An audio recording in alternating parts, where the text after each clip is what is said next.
First of all, as a city council person, I would find out what type of organization this is and why that many crimes are going through this organization. Then we might need to shut it down, depending on what we find out as to what type of organization it is, and see if we can't get some assistance. A rope officer moving into the area may be a good idea, but we really need to find out the background of the organization, and if it's going to continue, if we need to shut this organization down for some reason or another. Again, I'm just going to hit right back on it. It's accountability. I would definitely go right into that neighborhood, regardless of what neighborhood that it would be in, and speak with the president of the organization. As Brady said, crime is definitely crime. I will hold you accountable. Pull all your public records and knock on door to door. If they don't have a neighborhood association, hey, we need to come back out of our house. Elgin didn't become this way, or this particular location didn't become this way overnight. You allowed it to happen. Come from behind your window. Open your door. Get off my lawn. What are you doing? We need to get back involved in our communities. And that's where it begins, is to get back involved in our communities, pull the public records, hold them accountable. And if we need to shut them down, then we shut them down and get a neighborhood association organized in that area and know who to call. Well, crimes are crimes, and that's why we have a mental health court in Kane County, because we're talking about pads. How many of you have ever worked at pads or ever been in pads like me and seen who the people are that populate pads? Yeah, it's a lot of guys that could never make it from Vietnam and have gone downhill ever since. And it's the mentally ill that are in there that are not being taken in by the mental health center because of draconian policies of the state of Illinois. Yes, that's why we have a mental health court in Illinois, but crime is crime. And if you want to turn out pads and knock pads out of the window, boy, I don't know what we're doing in a church basement right now anyway. Okay. Rich, let's jump down to the end of the table and you can pick it up.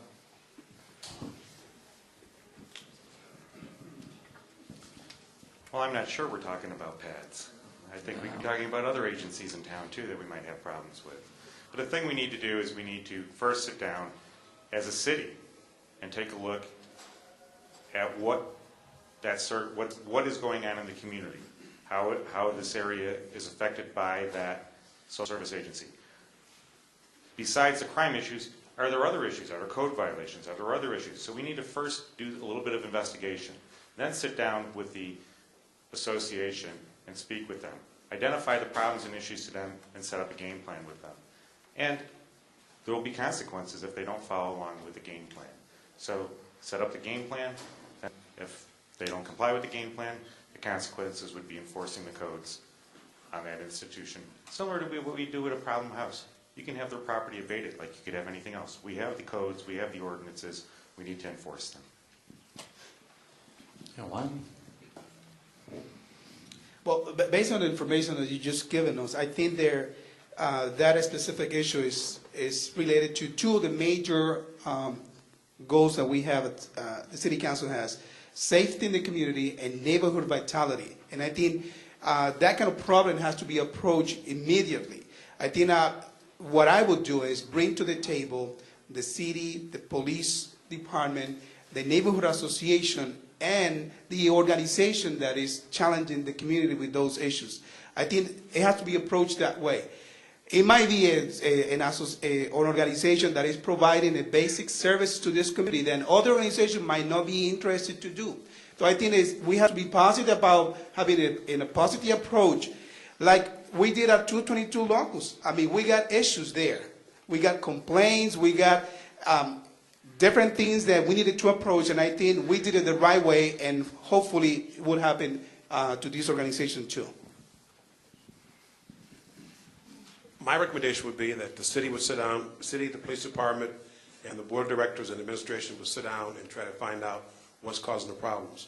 If the problems continue, then I think you have to change the administration to make it where it can function properly. But the ultimate responsibility would be with the administration, and if they can't get it corrected, then it has to be changed. Thank you. Okay, The next question, I got so many here. Okay, this one we'll start with John Walters and then move that way. Given the economic downturn, will you continue to provide residential developers with the incentives we've used in the past? If not, how would you attract further developers into the city of Elgin? Well, yeah, we do have an economic downturn. We've had to do a horrible thing twice now. We've had to lay off people in the city. That's a hard thing to do.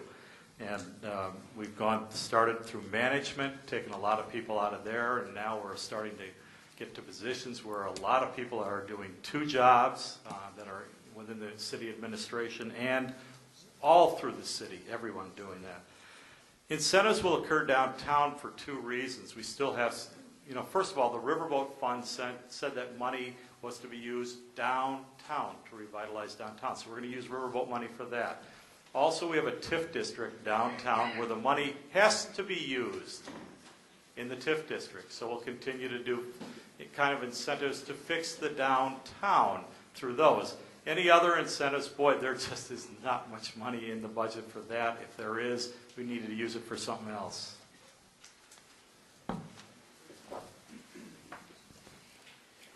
As far as the given current economic situation, we're all aware of that.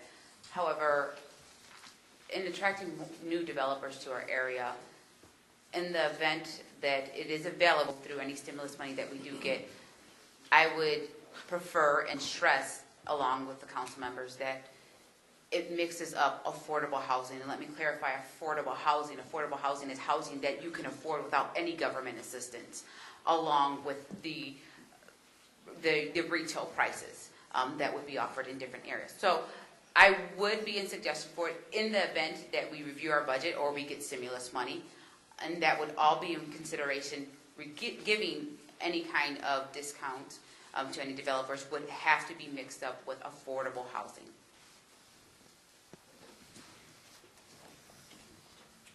Budget, budget, budget. I have a finance background. First thing I'd go through is the budget, line by line. Find out what's in the budget we don't need. And if we have so much money right now for the downtown revitalization, why is it that we have some merchants that are going to close up by 2009? I have talked to some of the merchants, and they cannot run their businesses because the city is not supporting them. We need to take care of the merchants that are down there now, or they're going to close up.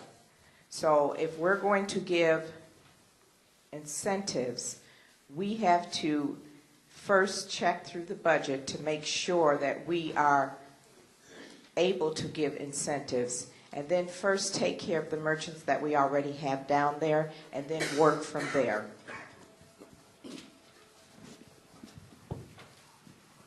We have a lot of houses for sale in Elgin, new and used. I don't know if incentives to new developers is going to be such a factor. I'm not convinced of it. When the time comes, I am in favor of incentives. But until that time comes, the only incentive I'm in favor of for homes or people in their homes is to keep the people that are already here in their homes, give them an incentive to stay. So they don't move and they don't leave and tell people of their Elgin experiences. I am more interested in incentives to keep good people in their homes now than I am in building new neighborhoods. My website deals with this specifically, which is johnprigge.com. I'm more interested in keeping good people here before I open up the checkbook to a new developer coming in. And again, right now, I don't think that's an issue due to the housing market. And certainly, I think the biggest incentive we have in Elgin for housing is the price of the homes that are available, new and used. I kind of talked about this during my introduction. I am against incentives because basically